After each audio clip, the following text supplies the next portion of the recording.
Assalamu alaikum. Welcome to this live session. Is Islam compatible with Darwinism? Bismillah, alhamdulillah, wassalatu wassalam ala rasulillah. Now, this particular question, is Islam compatible with Darwinism? This is an interesting question. Firstly, before we go off into trying to answer the question, what we need to do is we need to look into the definition of Islam and the definition of Darwinism. So the first thing to note is, what is Islam? Because the live viewers, there may be some who are non-Muslims, there may be some who are newly practicing Muslims, or they've been Muslim for some years, but sometimes it's good to get a refresher. So the first thing to note is that Islam is a system in which the human being is supposed to be worshipping God, and worshipping God all the time. So it's not just through fasting, praying, giving charity, and the 5 pillars. It is actually every single action that we do is for the worship of God alone. That includes what God tells us in the Quran, what Allah tells us in the Quran, which is to reflect about nature, which is to explore, think, use your cognitive abilities, use these things that God has given us. Even doing these things with the intention of getting closer to God is considered worship in Islam. So for example, one of the early Muslim scholars, and also he was a Quranic scholar, and he was also the first modern scientist. He is credited with coming up with the modern scientific inductive method. So before him, there were the Greeks who were doing the proto of science, and after him is where you really have that point of inflection where you have great scientific achievement. So this is, of course, Hassan ibn Haytham, who is considered the first scientist.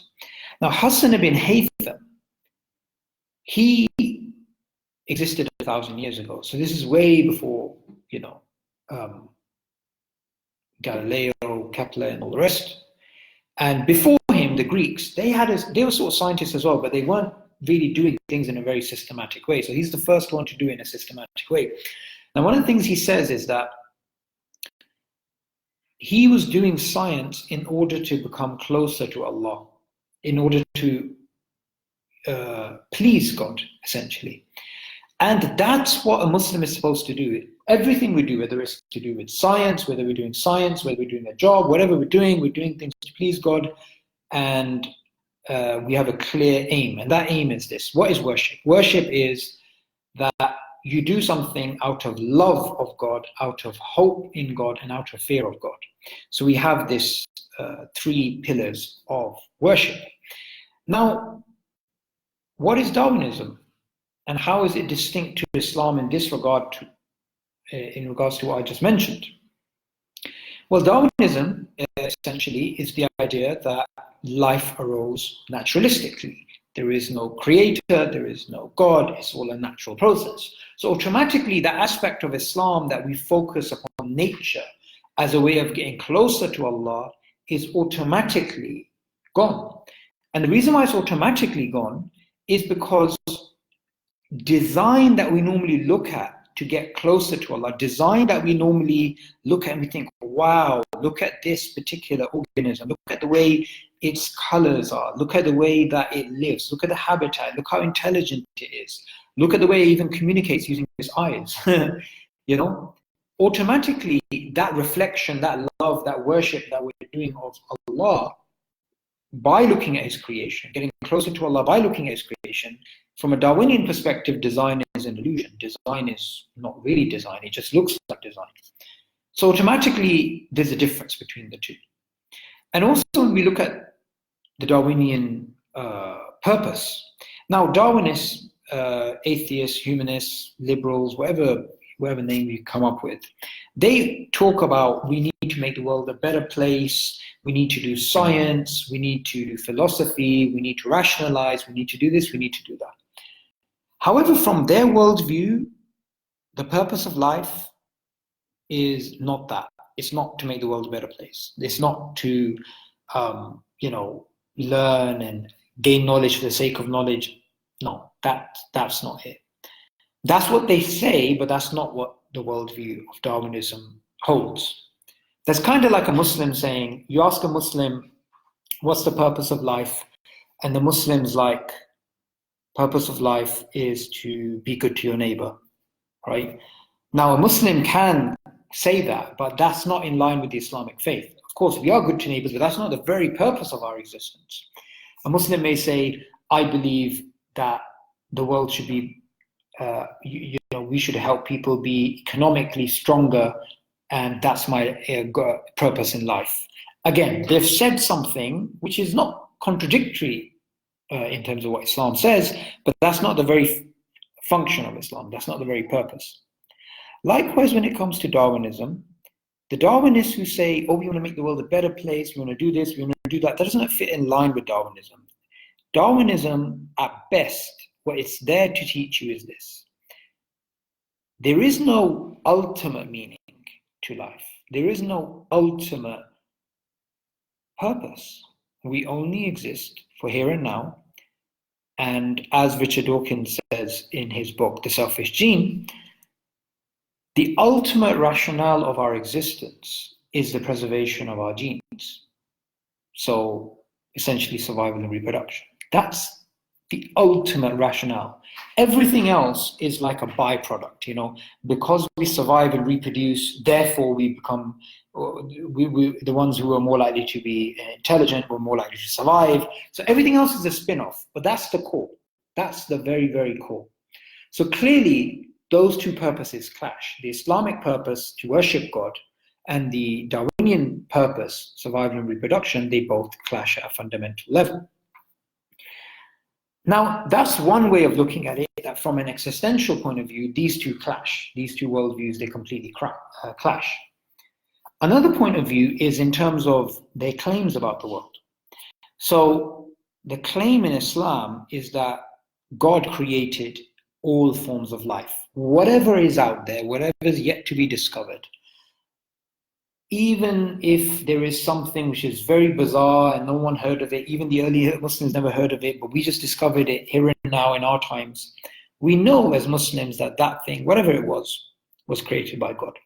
God says in the Quran, He creates that which you do not know, and He is the creator of all things.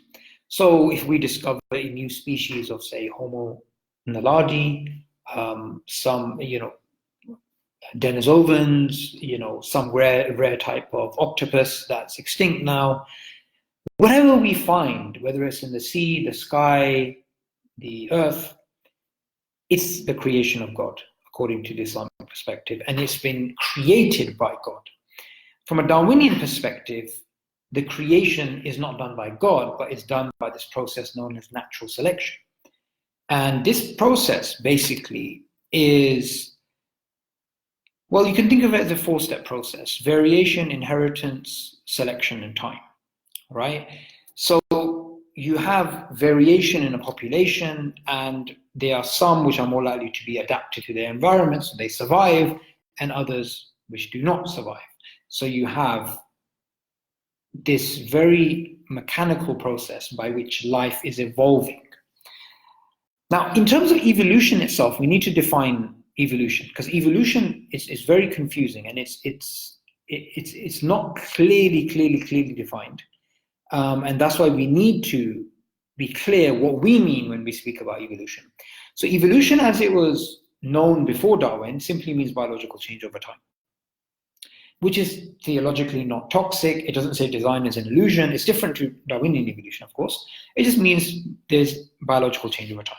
So, for example, you have species which gain traits, you have species which drop traits. So you have a particular, say, glass tree frog, which is living in a particular environment, and it has some pit vipers, snakes which are there. So it learns to camouflage itself, so it evolves a new ability. Or you may have a case where fish deep in the ocean, they happen to go under the land surface to an area where there's some caves above them, and they no longer get natural light, they no longer need to use their eyes, and the fish which are not really using their eyes who have the mutations so that their eyes don't work are more likely to survive than the ones whose eyes do work, because using your eyes has a cost. There's an opportunity cost there, there's an energy cost there. So then their eyes, they just lose their eyes, they just have the sockets left, or they just have some vestigial remnants left. So that's the type of evolution as well. That's the type of adaptation of traits being lost rather than being gained. So that evolution is different to Darwinian evolution. Darwinian evolution is saying all life goes back to one cell. And from that one cell, all of the living organisms and the organisms which are extinct now branch off. So whether it's a blade of grass, it's a hippo, it's Michael Jackson, we all go back to one source. And it says that that particular change from the first cell, some 4 billion years ago, which is supposed to be the date we have right now in terms of the origin of life, not origin of life, when we definitely know that there was life on Earth about 4 billion years ago.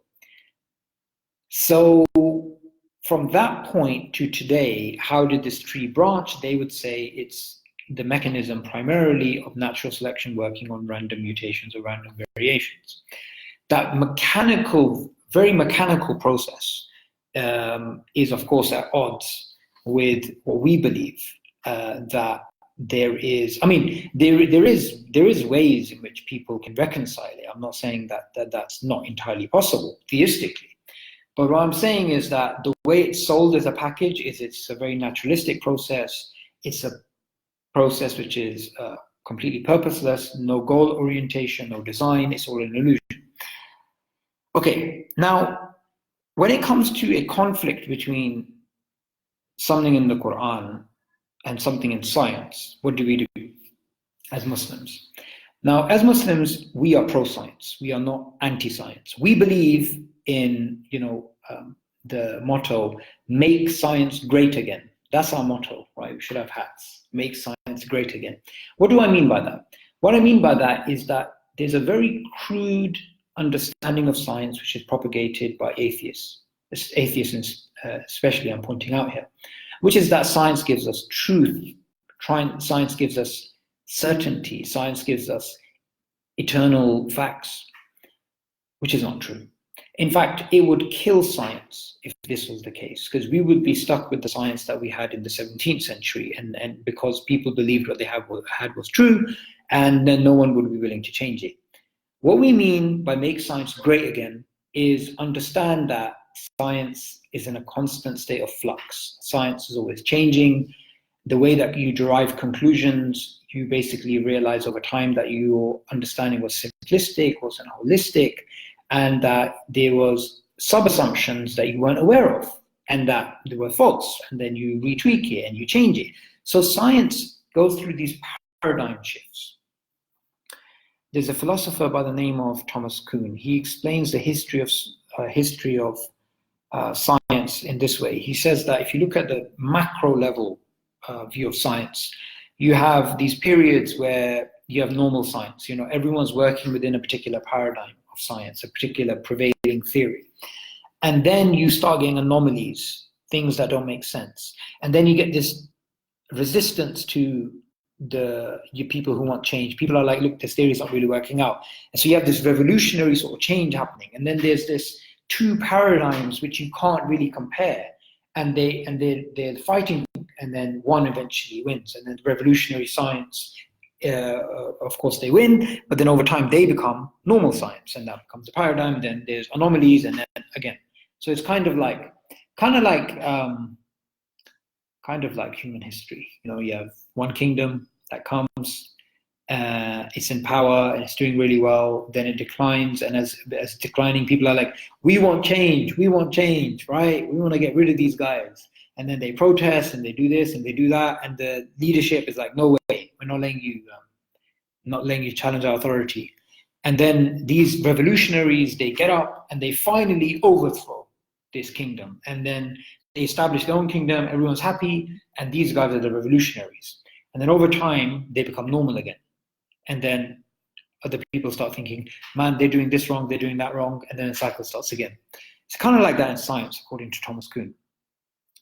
So why is that? Why is it that science is always in flux? And why is it that science, we need to make it great again?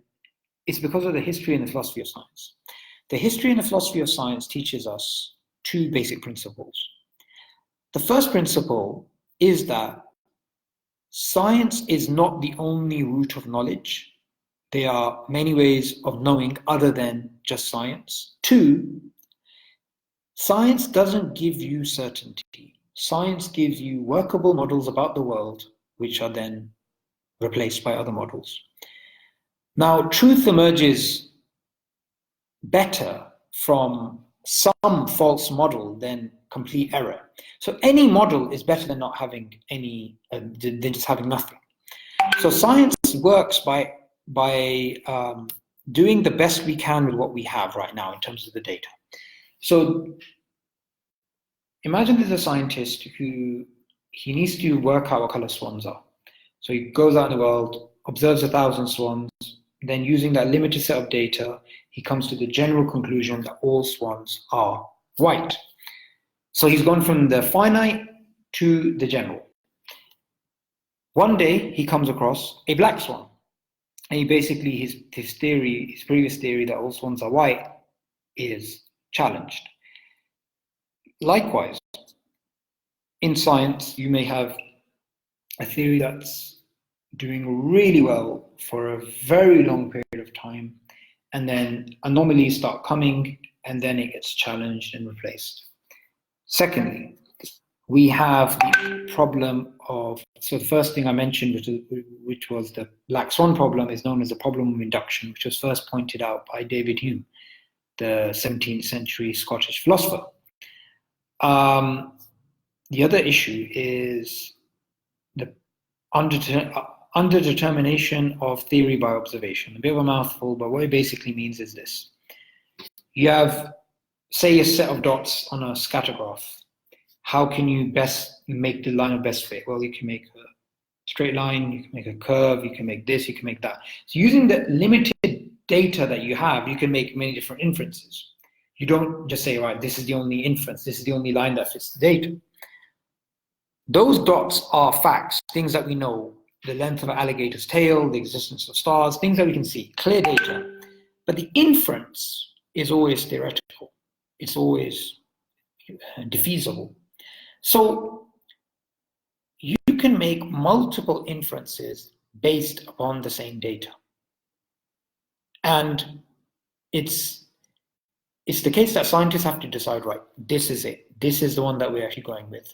But that doesn't mean it's the only one possible. So that's the second issue. The third issue is what's known as the problem of unconceived alternatives. The problem of unconceived alternatives is this.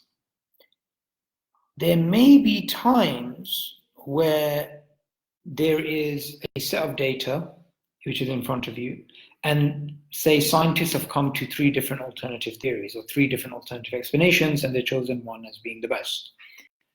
However, it is very much possible that there is in the data a theory that we cannot see because we are limited in our conception, we're limited in what we can conceive. So this is known as the problem of unconceived alternatives. So these 3 issues are enough of a reason to understand that science will never give you certainty. It will always give you workable models which are then falsified. And we have examples throughout the history of science of these 3 issues. Another thing to keep in mind is what's known as an assumption in science, which is methodological naturalism. So methodological naturalism says this. When we are entering this room of science, God, the immaterial mind, the soul, anything, morals existing in the world, anything which is non-physical is discounted as an assumption in science. So, as the evolutionary biologist Scott Todd puts it, even if all the data scientifically pointed towards an intelligent designer, such a hypothesis would be excluded from science because it's not naturalistic.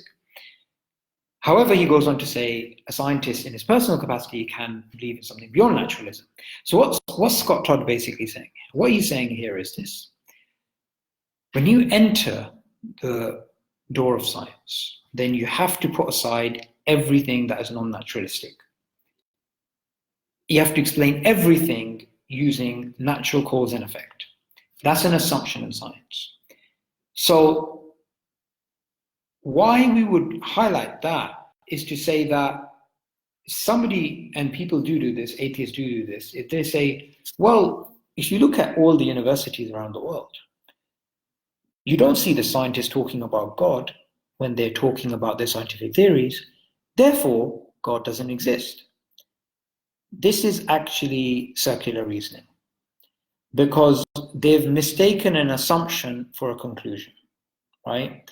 They actually think that the conclusion is there is no God, when that is the very premise that they began off with, the assumption.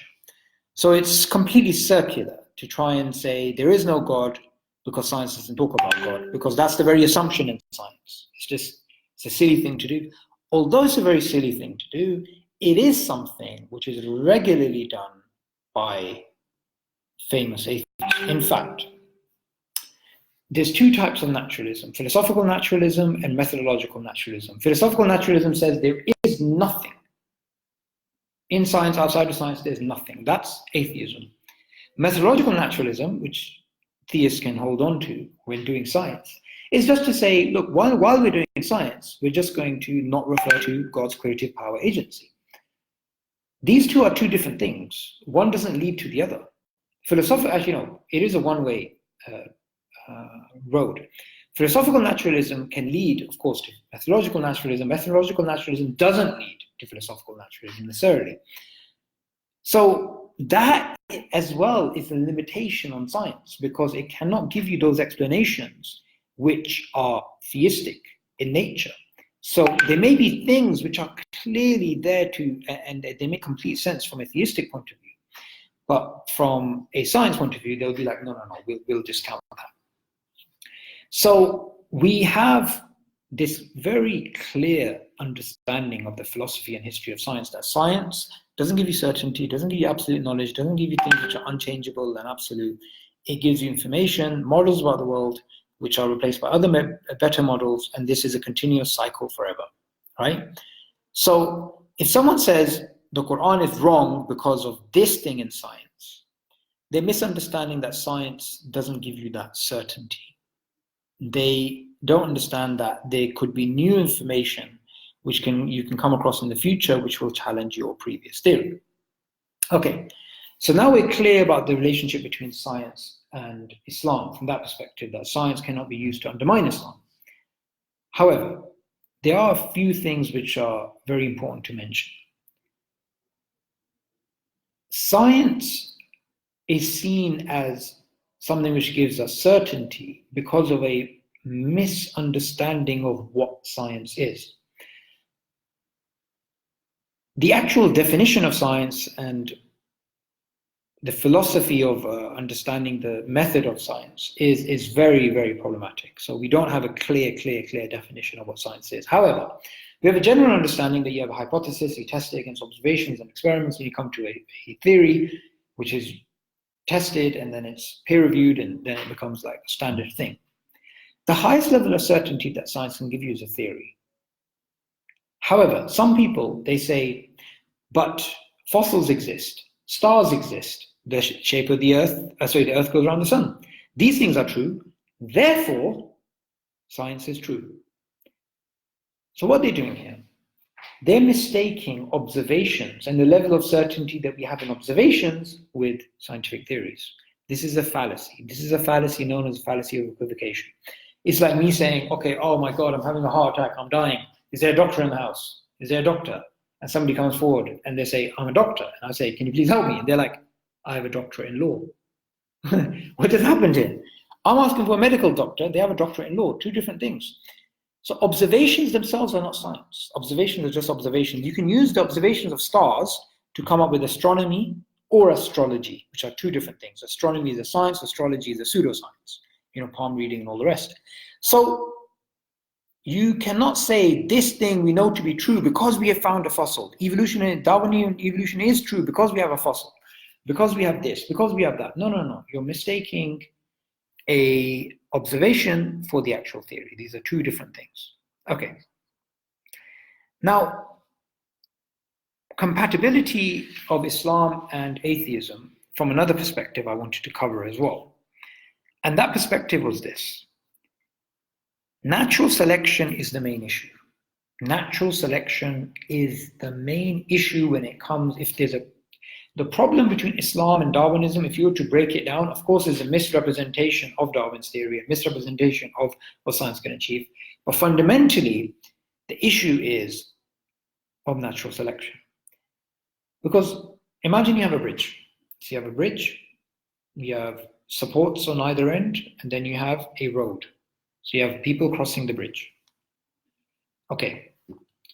Now this particular bridge, imagine I'm holding, oops, just dropped it. Imagine I'm holding up this bridge like this, right? You have two supports. Now, if one of these supports breaks, either one of them, can you cross the bridge? You can't. It's impossible. Likewise, think of this crossing like a bacteria-like creature turning eventually over millions of years into a massive, much bigger creature, or two genealogies diverging in terms of the tree of life. The history of evolution, Darwinian evolution, which is the tree of life, is intrinsically linked to the mechanism of natural selection working on random mutations. Because if the bridge's foundations are broken, the bridge is going to fall.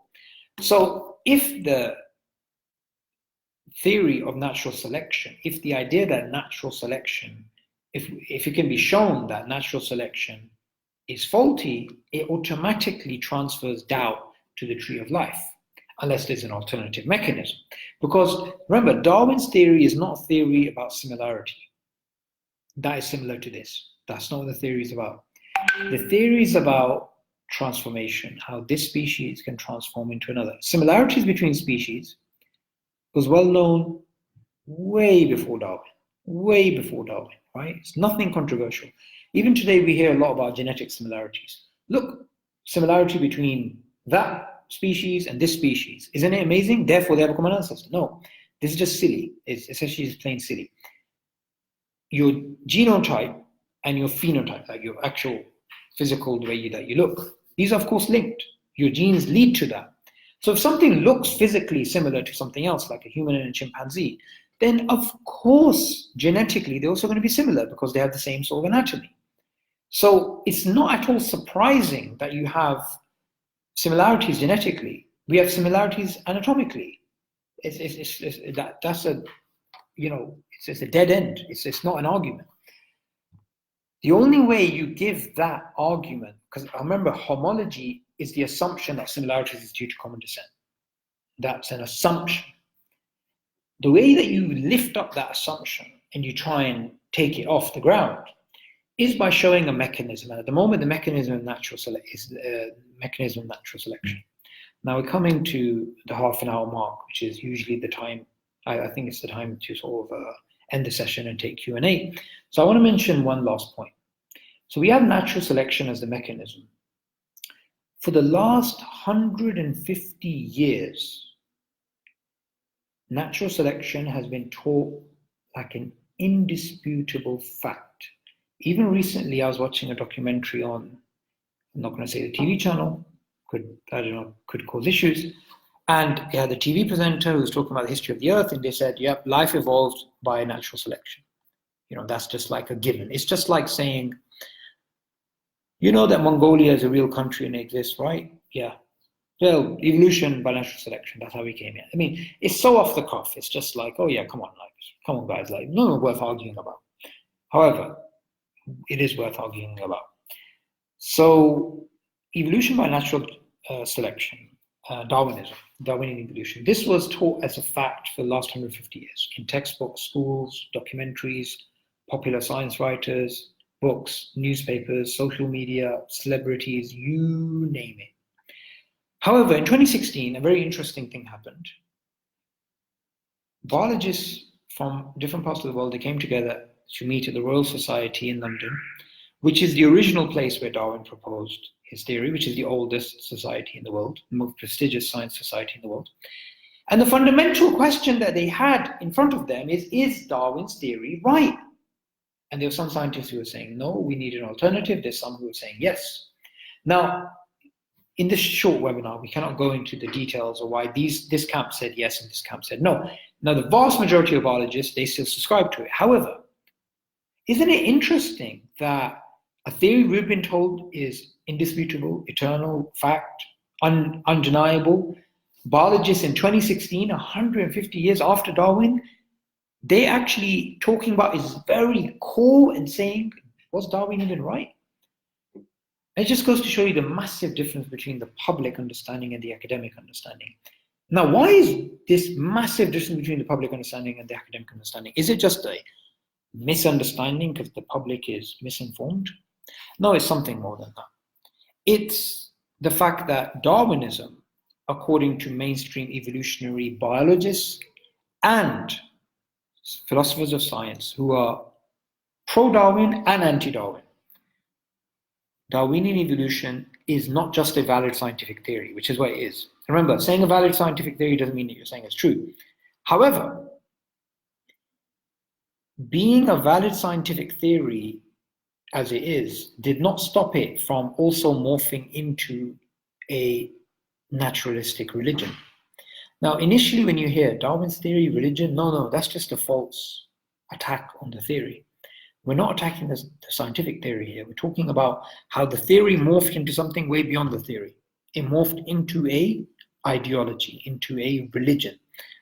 So there are a few people who have openly spoken about this. Secular mainstream academics who are atheists have spoken about this. There's a book published by Oxford University in 2016 called Darwinism as Religion. Remember, this is Oxford University publishing a book, and the writer of the book is none other than Michael Ruse, who is the most prolific writer on Darwinism, and he himself is a Darwinist and an atheist. But he admits in that book, Darwinism as Religion, that Darwin's theory is a valid scientific theory, but it also has another thing above it, which is also an alternative to mainstream religions. It's a secular religion. Julian Huxley, before him, a very famous evolutionary biologist and philosopher, atheist philosopher, he argued in his book Religion Without Revelation, which I think was published in 1927, that religion without revelation, so there you go, you got the first clue. So there's a religion without God. He said this religion is evolutionary humanism, and he argued that we need to evangelize the world. We need to bring them towards this religion. So that's the reason why there's a massive difference between the public and the academic understanding. It's not just a simple mistake. Okay, so Islam and Darwinism, are they compatible? From a religion point of view, of course not. But from a point of view that this is a valid science and this is Islam, you know, a Muslim can accept it as a valid science, work within that field, contribute to that field, you know, not a problem. You can do that. But from an ideological perspective, they clash.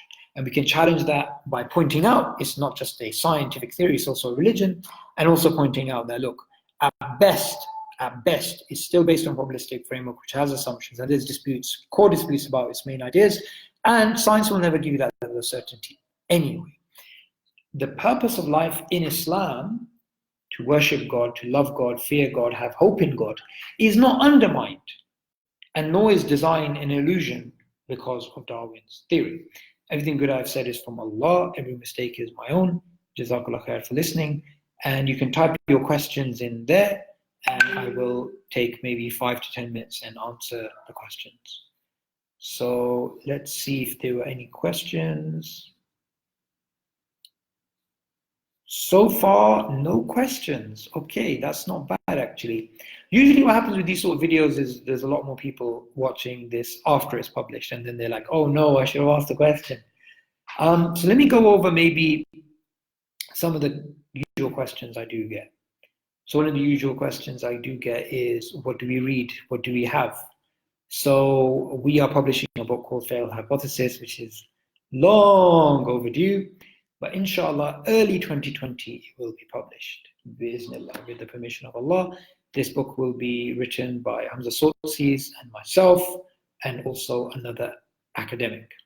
And this book will cover Darwinism, the science, evolutionary science, consciousness, new atheism, philosophy of science, fitra, loads of different topics, essays on these topics. So that's a really good book to look out for. Another popular question is about, let's see. Oh yes, I have a channel called Darwinian Delusions. That's not the usual question I get, but it's a good time to make a plug. Why not? No one's stopping me. So Darwinian Delusions is my YouTube channel. I regularly make videos against Darwin's theory, and you can ask questions there about it as well. Other than that, what other sort of questions do I get? Well, there's a link. You get a question about Darwin and God, Darwinism and God.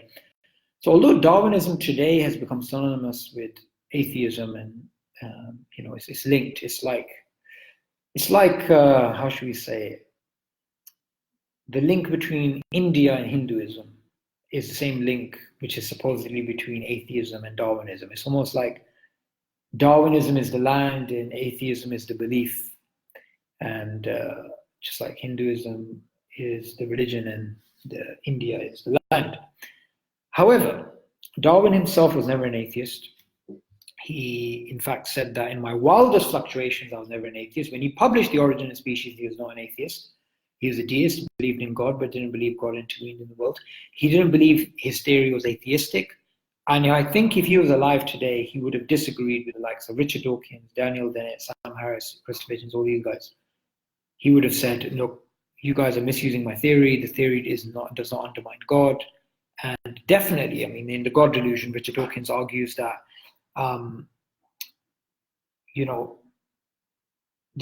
his central argument against God is based upon design being an illusion. Basically, Darwinism has taught us that in biology there's no design, so there may be some Darwinian explanation for the